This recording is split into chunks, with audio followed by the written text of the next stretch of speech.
Good afternoon, everybody. Please have a seat.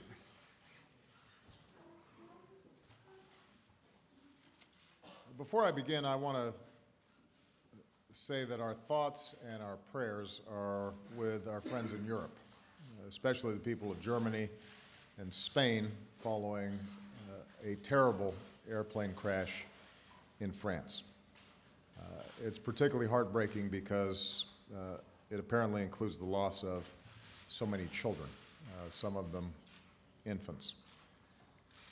I called German Chancellor Merkel, and I hope to speak with President Rajoy of Spain later today to express the condolences of the American people and to offer whatever assistance that we can as they investigate what has proven to be an awful tragedy. Our teams are in close contact, and we're working to confirm how many Americans may have been on board. Germany and Spain are among our strongest allies in the world, and our message to them is that as their steadfast friend and ally, America stands with them at this moment of sorrow. Now, it is a great pleasure to welcome President Ghani to the White House. As many of you know, President Ghani spent time here in the United States as a student and as a scholar. He happened to go to Columbia University, where we both studied, and then spent time in the World Bank just down the street from here. And so his life reflects, in many ways, the friendship and mutual respect between Americans and Afghans. And in that spirit, Mr. President, I want to extend to you the warmest of welcomes. President Ghani's presence here today, along with Chief Executive Abdullah, underscores Afghanistan's progress. In last year's election, millions of Afghans defied the threats from the Taliban and bravely cast their ballots. In the spirit of compromise and putting their interests behind the interests of the nation, President Ghani and Dr. Abdullah ensured the first peaceful and democratic transfer of power in Afghanistan's history. And together they now lead a national unity government that reflects the diversity, the strength, and the determination of the Afghan people. Their government signed the bilateral security agreement between our two countries, and on December 31st, after more than 13 years, America's combat mission in Afghanistan came to a responsible end. Afghan forces now have full responsibility for security across their country.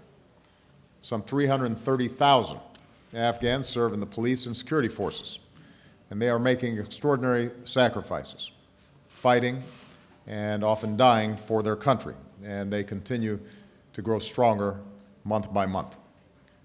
Today we honor the many Afghans, men, women, and children who have given their lives for their country. We salute the more than 2,200 Americans, patriots, who made the ultimate sacrifice in Afghanistan, and the many more who were wounded. This morning, President Ghani and Dr. Abdullah visited Arlington National Cemetery to pay their respects to our fallen heroes. We are grateful for that gesture of gratitude, and we know it meant a lot to the families as well. We'll see the bonds again between our people on display when President Ghani has an opportunity to address Congress tomorrow. So, with a new government in Afghanistan and with the end of our combat mission, this visit is an opportunity to begin a new chapter between our two nations. President Ghani and Dr. Abdullah, I thank you both for your strong support of the partnership between our two nations. And yesterday, they had a chance to spend time in Camp David with our respective teams and had excellent discussions on how we can move forward together. Today, guided by our strategic partnership, we focused on several areas.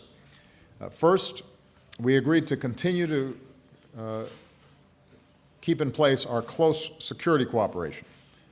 Afghanistan remains a very dangerous place, and insurgents still launch attacks, including cowardly suicide bombings against civilians.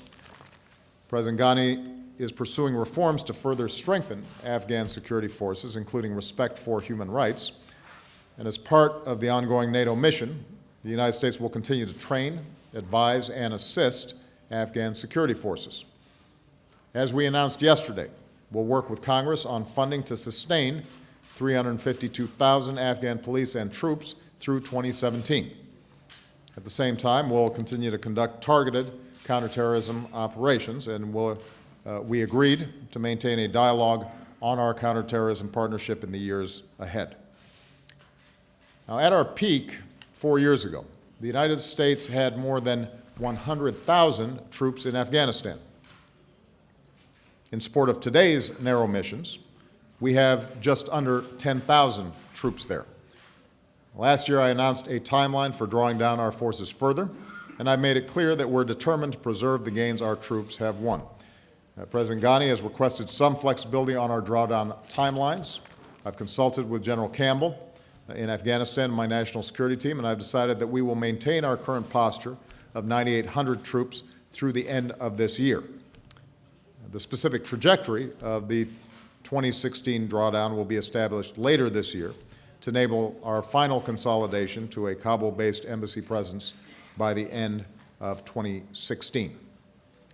And this flexibility reflects our reinvigorated partnership with Afghanistan, which is aimed at making Afghanistan secure and preventing it from being used to launch terrorist attacks.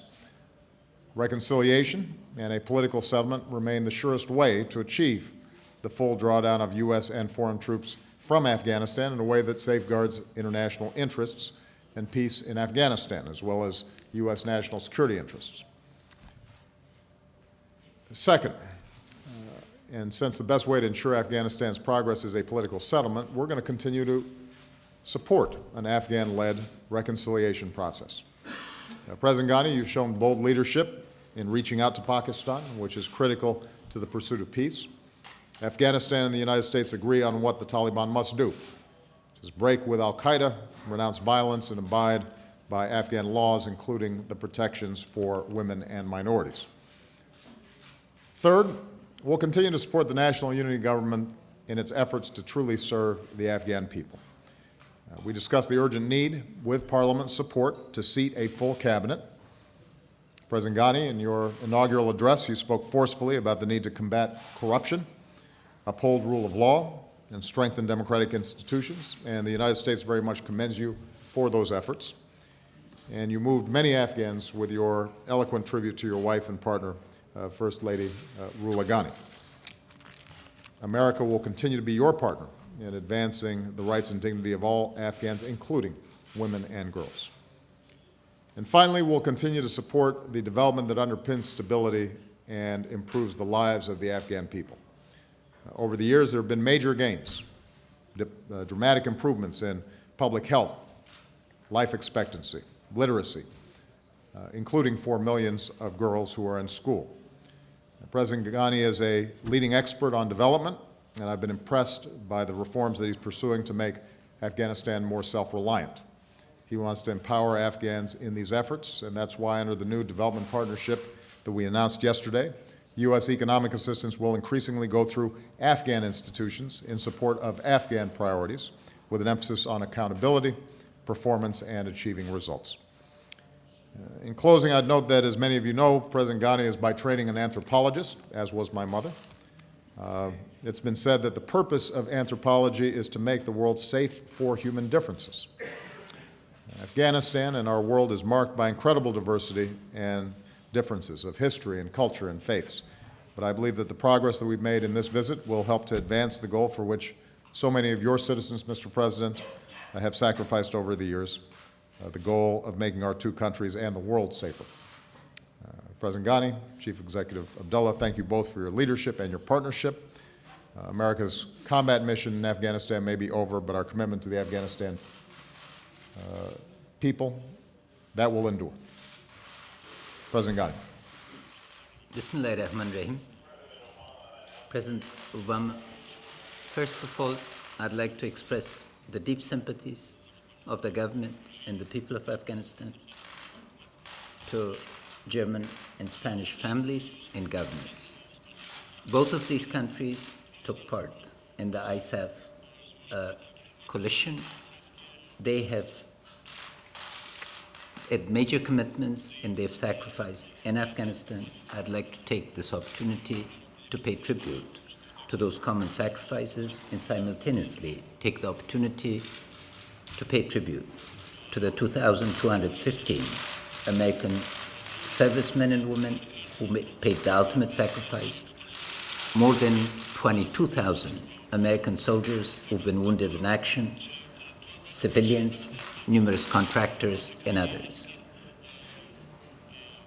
You stood shoulder to shoulder with us, and I'd like to say thank you. I would also like to thank the American taxpayer for his and her hard-earned dollars that have enabled us. Yesterday in Pentagon, I saw a young girl. Her name is Reese, and her father came out of retirement, out of reserve, to serve again in Afghanistan. She's sending a care package every week to her father, and I want to thank her and the fathers of all other American children who are making sure that their parents are helping us and standing next to us. Reese, I promised, now has 3 million Afghan sisters in school, and those sisters are dreaming of achievements that would have a career path, and hopefully one day we'll see an Afghan woman president. It should not be soon. It's not be too far, because we now have 4 women in the cabinet. That's 20% of our cabinet are women. I hope that some other countries will match us. That we are intent, and thank you for the reference to Afghanistan's First Lady. She was delighted to have an opportunity to speak to Mrs. Obama. She's devoted her life to the most underprivileged of Afghans, and all of us are committed to make sure that 36% of Afghans that live below poverty will live with dignity, and one day, not in the distant future, see prosperity. Dr. Abdullah and I are grateful for the reception that you've accorded us, Mr. President. Your national security team has gone out of its way to engage in an intensive, comprehensive discussion, and both of us would like to thank Secretary Kerry for the loss of hours of sleep we caused you, and for your very able diplomacy and catalyzing the unity that today is on display. The government of national unity is going to be an enduring phenomenon, and both of us stand for the unity against the divisions that our opponents and enemies had hoped for. This unity is a reflection of the desire of the Afghan public to overcome the last 200 years of our political history, where rarely public figures have chosen the country before themselves. We are committed in this regard to emulate the founding fathers and mothers of the United States, where national interest will stand above personal or factional interest. Afghan, I'm glad that the security transition is completed. You fulfilled your promise to your people, and we fulfilled our promise to our people. Afghans, for millennia, have guarded our homeland and have a reputation for serving. The last years were an exception when we needed help, and we're grateful that help was provided, but we are pleased that the security transition has been met according to the timeline that you set. Today, the combat role of the United States in Afghanistan is over. But the train, advise, and assist mission is a vital part of our collective interest and collective endeavors. Tragedy brought us together, interest now unite us. And we can assure you that the government of national unity is revitalized the partnership and looks at this partnership with the United States as foundational, not just for Afghanistan's stability, but for regional and global stability. Much binds us together, and the flexibility that has been provided for 2015 will be used to accelerate reforms to ensure that the Afghan National Security Forces are much better led, equipped, trained, and are focused on their fundamental mission. I'm pleased to say that the departure of 120,000 international troops is not brought about the security gap or the collapse that was often anticipated. I'd like to pay tribute at this moment to the continuous sacrifice of the Afghan security forces, civilians, and a patriotic nation. Our patriotism is part of simultaneously our internationalism. We are unique in that we have embraced democratic ways. We are very proud of our Islamic civilization, but it's an Islam that is truly in dialogue with the world. And we have the capacity to speak truth to terror. They do not speak for Islam, we do. And it's the genuine Islam that is interested in dialogue with civilizations, in cooperation, and endeavor forward. On regional cooperation, we've taken bold and novel steps. We do hope that these steps would be reciprocated because the threats that exist, the changing ecology of terror, are making it imperative that all governments cooperate with each other. Today, the state system, as we've known it, is under attack. These are not classic national liberation movements. These are destructive, nihilistic movements, and it's essential that we confront them with vigor and determination. But we must differentiate between those and Afghan citizens who desire peace.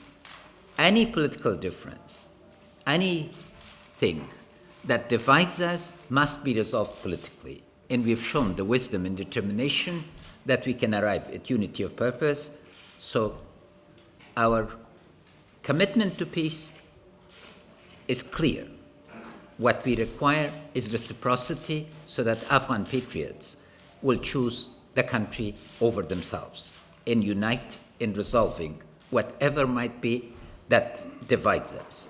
But we will not have peace with those who use our territory as a proxy for other purposes, as a battleground for alien forces, or as a launching pad for global terrorism. This trip is provided as an opportunity to have a comprehensive overview, and I again want to express thank you for your commitment to submit a bill to Congress for support of our security forces to 2017. There's much work that lies ahead of us, and the flexibility that has been provided will be used to maximum effect to accelerate reforms to ensure that our security forces honor human rights, that they internalize the practices that binds an army, a police force, a secret service to the people. Violence against our people has no place within our security culture, and we will overcome those types of legacies. It's again a pleasure to be standing next to a graduate of Columbia University. There's much that unites us, and your mother was an inspiration to us. I understand that the president of the World Bank actually got the job because he invoked your mother's teachings to convince you that the anthropologist could lead the World Bank. So thank you for according him that rare opportunity. He's doing a great job. All right, with that, let's take a couple questions. Leo Shane, Military Times. Thank you, Mr. President. This is on, right? Yeah, it's on. I can hear you. With the increased slowdown in the drawdown here, we're looking at more risk, more danger for U.S. troops that are in Afghanistan. How do you justify that to them? How do you tell them that the mission is still worth it? And how do you assure them that there is an end coming to this mission? And for President Ghani, you've talked the last couple of days a lot about the sacrifice of U.S. troops. You were at Arlington earlier today. How do you tell them that this continued sacrifice will be worth it to them as well? Well, first of all, I think it's important, Leo, to remember the timeline for a withdrawal down to a embassy-centered presence, a normalization of our presence in Afghanistan remains the end of 2016. So that hasn't changed. Our transition out of a combat role has not changed. Now, I am the first to say that as long as our men and women in uniform are serving in Afghanistan, there are risks involved. It's a dangerous place. Casualties have come down precipitously as we've engaged in the drawdown. It's been over 90 days since 2 Americans were killed in Afghanistan. That has occurred precisely because we're not in a combat role. And I think it is worth noting the significant casualties that the Afghan security services have incurred. As we've drawn down, they've stood up and they're fighting. They're fighting with courage and tenacity, and they're getting better month by month. But you can't minimize the sacrifices that our military families make. It means some folks are going to be rotating back into Afghanistan for a few extra months relative to what otherwise would have been the case. We're essentially moving the drawdown pace over to the right for several months, in part to compensate for the lengthy period it took for government formation, in part because we want to make sure that we're doing everything we can to help Afghan security forces succeed, so we don't have to go back, so we don't have to respond in an emergency because counter-terrorist or because terrorist activities are being launched out of Afghanistan.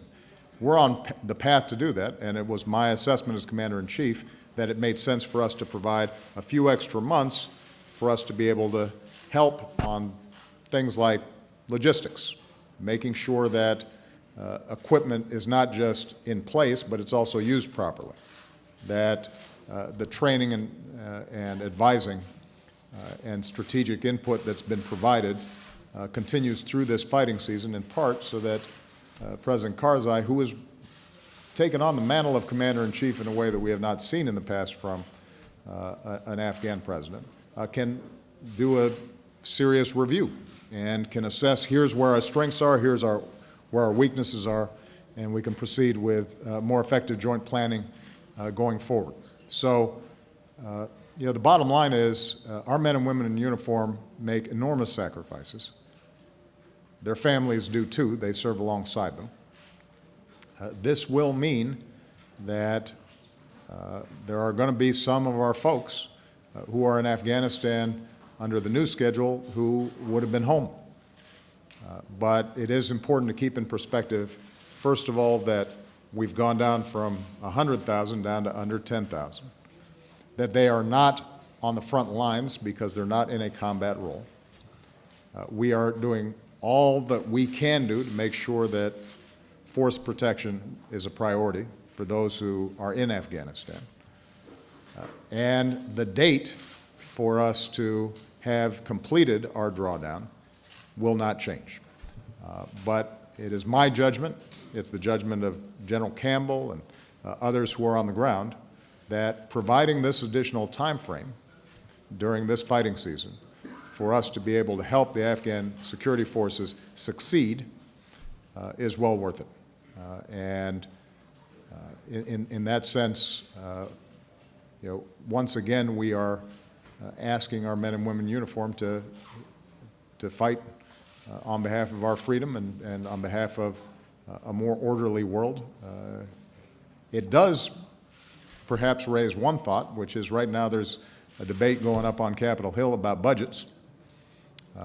This would be a good time for my friends up on Capitol Hill, including on the other side of the aisle, to take a look at their budgets. If we're holding both our defense and non-defense budgets to 2006 levels, it's a lot harder for us to do the job that we need to do, not only on the national security side, but also here at home, making sure that when our men and women come home, and when they potentially go into civilian life, that they've got a strong economy, that their kids have good schools, that they can send their kids to college, that they get the veterans' benefits that they have so richly earned and deserve.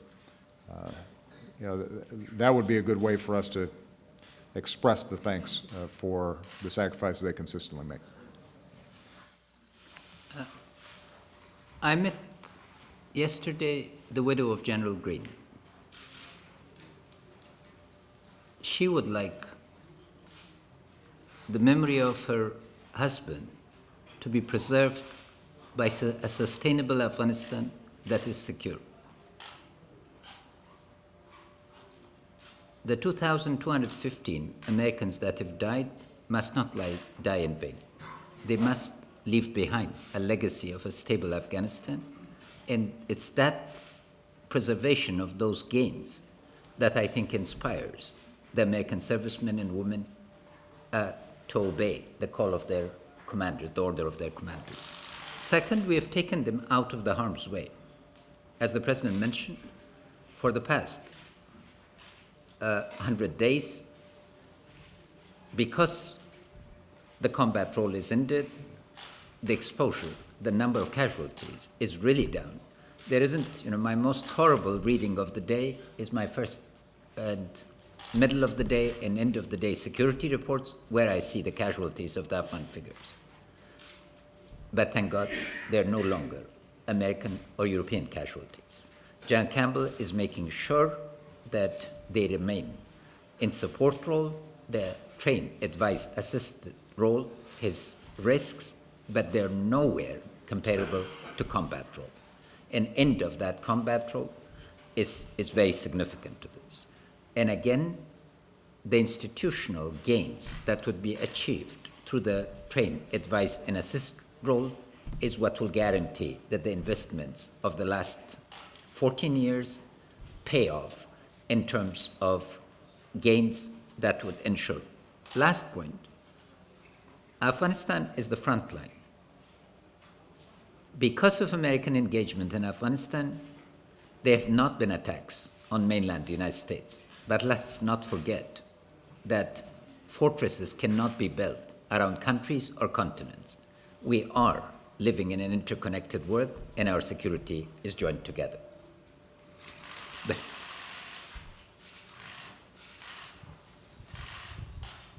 Thank you very much. This is Pervez Kawa from Kabul-based Tashasub Daily newspaper. President Obama, you're talking about the long-term strategic partnership between Afghanistan and the United States. At the same time, you're talking about deadlines, about the withdrawal of the soldiers from Afghanistan. How do you ensure the long-term, or how do you define the long-term strategic partnership after 2017, or from 2017 onward? جناب رئيس جمهور غني. Mr. President Ghani, I wanted to, what do you expect, Mr. President? What were your expectations coming to the United States, and what you would like to return with to Afghanistan? No, please. Bismillahirrahmanirrahim. Tashakkur. انتصارات ما بود. Our expectations were that our cooperation will be enhanced, and we will have a clear vision and practical vision for cooperation, for an enduring cooperation with the United States be there. And this change of environment has occurred, and today the United States government considers the government of Afghanistan a really reliable partner. Commitments that are made are considerable, and the funding proposal of supporting Afghan security forces by 2017, and it has reached to $4.1 billion. It's nothing less. It's a significant issue. It's a very important issue. And also yesterday, there was a new framework for economic cooperation was laid out, according to which $800 million were made, a commitment were made. Those will be spent through the Afghan budget. But most importantly is the flexibility that has been shown in the area of security cooperation, and this flexibility is going to ensure and provide confidence to our security forces and our people, and also is going to send a very strong message to the region that this cooperation is not short-term, but it's enduring and long-term. Our strategic partnership is based on a very simple principle. We want the Afghan people, through their security forces, directed by their president and commander-in-chief, to be able to provide for their own security. And our goal is to make sure that we are a strong partner in helping to build and sustain effective Afghan security forces. So, from the start, when I first came into office, we put additional U.S. troops, coalition troops, and resources into Afghanistan to shift momentum at a time when the Taliban and the enemies of peace and stability inside of Afghanistan, I think, were moving and had momentum. We broke that momentum. Elections took place, and the Afghan National Security Forces began to build up and get trained and become more and more effective.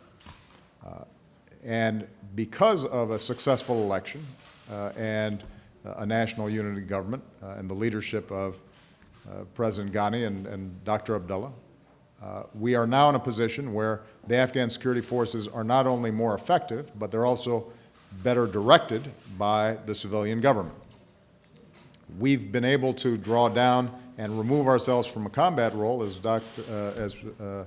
President Ghani indicated, without collapse, as was predicted.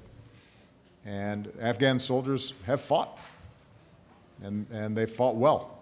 And obviously there's still improvements to be made, but they're making significant progress. So the strategic partnership involves us continuing to help support Afghan security forces. That means financially. The international community is going to have to continue to provide assistance to the Afghan government, which is carrying a significant security load not only for itself but for the region and in some ways the world. And we've made a commitment to do that. We're going to continue to provide the kind of security cooperation and support that is required, training, assisting, advising, helping on logistics, helping on developing enabler capacity, all the things that go into a modern military, a professional police force that can provide security on Afghan soil, by Afghans. And the cooperation and the strategic partnership involves building up the prosperity and opportunities for the Afghan people through the economic development that was mentioned by the President. So, we intend to be working with the Afghan government and the Afghan people for a long time. In many ways, our troop presence, our military assistance is just one component of what is a much larger process. And the more successful we are in building Afghan capacity and strengthening the Afghan economy, the more the strategic partnership that we have will be like the partnership that we have with many countries around the world. And it will be based on mutual interest and scientific and educational exchanges and business opportunities and commerce and trade. And that, I think, is the goal that we're all looking for. Josh Letterman. Thank you, Mr. President. You've made very clear that you're not buying Prime Minister Netanyahu's attempts to walk back the comments that he made before the election opposing Palestinian statehood, and that you're reassessing your approach. What could Prime Minister Netanyahu do, if anything, in the short term to persuade you that he's serious about Israeli-Palestinian peace and that he's an honest broker that you could work with? Or is it too late to repair that relationship during your presidency? And is there any truth to allegations that Israel was spying on the Iran talks? And President Ghani, if I may, You've been working very hard to pursue reconciliation talks with the Taliban, but there's some indications that that's not going so well and that they may not be willing to sit down with you. What makes you hopeful that you can get those talks off the ground? And do you want the U.S. to be involved in those talks? Let me first of all address your second question about spying allegations. As a general rule, I don't comment on intelligence matters in a big room full of reporters. And I think I'll continue that tradition. But with respect to the possibility of an agreement that ensures that Iran doesn't get a nuclear weapon, we have not just briefed Congress about the progress or lack thereof that's being made, but we also briefed the Israelis and our other partners in the region and around the world. And if, in fact, an agreement is arrived at that we feel confident will prevent Iran from obtaining a nuclear weapon, it's going to be there for everybody to see. And people are going to be able to lift up the hood and see what's in there. So, you know, I have confidence that if there's an agreement, it's going to be a good agreement that's good for American security and Israeli security and the region's security. And if it isn't, then there probably won't be an agreement. So there will be, I think, significant transparency in the whole process. With respect to Israel's relations with the Palestinians, I think it's important to understand that the issue here is not what I believe, but it's what the Palestinians and the parties in the negotiations and the Israeli people believe is possible. That's the most important issue. You know, I've said before, and I'll simply repeat. Prime Minister Netanyahu, in the election run-up, stated that a Palestinian state would not occur while he was prime minister. And I took him at his word, that that's what he meant. And I think that a lot of voters inside of Israel understood him to be saying that fairly unequivocally. Afterwards, he pointed out that he didn't say never, but that there would be a series of conditions in which a Palestinian state could potentially be created. But of course, the conditions were such that they would be impossible to meet anytime soon. So even if you accepted, I think, the corrective of Prime Minister Netanyahu's in subsequent days, there still does not appear to be a prospect of a meaningful framework established that would lead to a Palestinian state, even if there were a whole range of conditions and security requirements that might be phased in over a long period of time, which was always the presumption. I don't think anybody ever envisioned in any peace agreement, certainly not one that Prime Minister Netanyahu would agree to, or that the Israeli people would agree to, that overnight you suddenly have a Palestinian state right next to Jerusalem, and that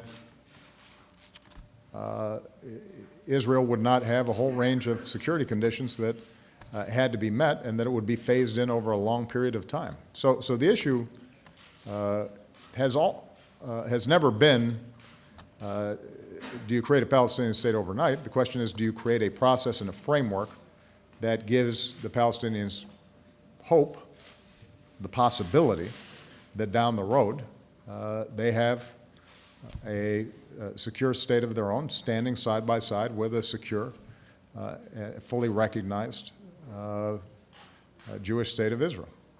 And I think it's not just my estimation. I think it's hard to envision how that happens based on the Prime Minister's statements.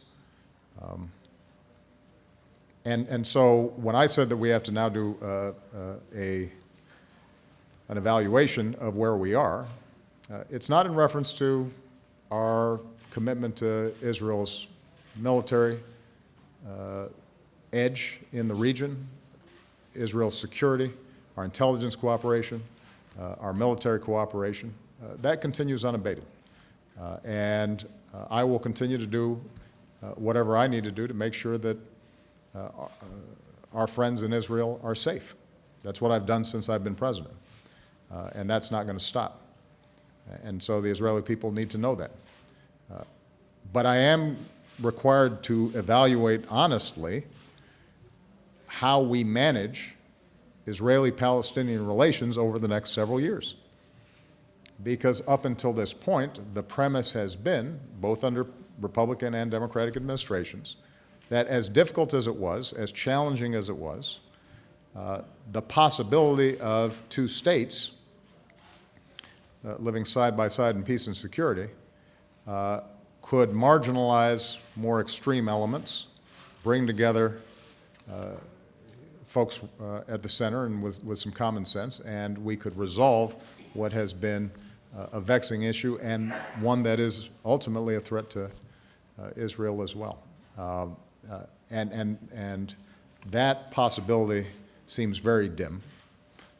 That may trigger then reactions by the Palestinians that in turn elicit counter reactions by the Israelis. And that could end up leading to a downward spiral of relations that will be dangerous for everybody and bad for everybody. So bottom line, just to summarize here, number one, our military and intelligence cooperation with Israel will continue, unabated, unaffected, and we are absolutely committed to making sure that the Israeli people are safe, particularly from rocket attacks and terrorist attacks aimed on civilians. Number two, that the evaluation that's taking place is specific to what happens between Israelis and Palestinians going forward. We'll continue to engage the Israeli government as well as the Palestinians and ask them where are they interested in going and how do they see this issue being resolved. But what we can't do is pretend that there's a possibility of something that's not there. And we can't continue to premise our public diplomacy based on something that everybody knows is not going to happen, at least in the next several years. That is something that we have to, for the sake of our own credibility, I think we have to be able to be honest about that. And I guess one last point about this, because obviously I've heard a lot of the commentary. There's a tendency, I think, in the reporting here to frame this somehow as a personal issue between myself and Prime Minister Netanyahu. And I understand why that's done, because when you frame it in those terms, the notion is, well, if we all just get along and everybody cools down, then somehow the problem goes away. I have a very businesslike relationship with the Prime Minister. I've met with him more than any other world leader. I talk to him all the time. He is representing his country's interest the way he thinks he needs to, and I'm doing the same. So the issue is not a matter of relations between leaders. The issue is a very clear, substantive challenge. We believe that two states is the best path forward for Israel's security, for Palestinian aspirations, and for regional stability. That's our view, and that continues to be our view. And Prime Minister Netanyahu has a different approach. And so this can't be reduced to a matter of somehow let's all hold hands and sing Kumbaya. This is a matter of figuring out how do we get through a real knotty policy difference that has great consequences for both countries and for the region. Okay? Consider supporting a Palestinian state within the UN? We're going to do that evaluation. We're going to partly wait for an actual Israeli government to form. Peace is our priority. Don't make premature judgments. And what we have asked from the United States, and President Obama has graciously supported it, is to support an Afghan-led and Afghan-owned peace process. And we are confident that this approach will bear the results in time. Peace is always difficult, and it requires focus, attention, and sacrifice, and that's what we are willing to do to bring it about. Moment as view. Thank you very much, Mr. President. I have got a question to Mr. Obama. You just mentioned that Afghanistan is still a dangerous place. While it's a dangerous place, is it the right decision to draw down the force level at a time when it's a dangerous place, and meanwhile Afghan forces are less equipped and they cannot fight truly? Mr. President, my question is the peace process. What was your initial or your request from the United States President? The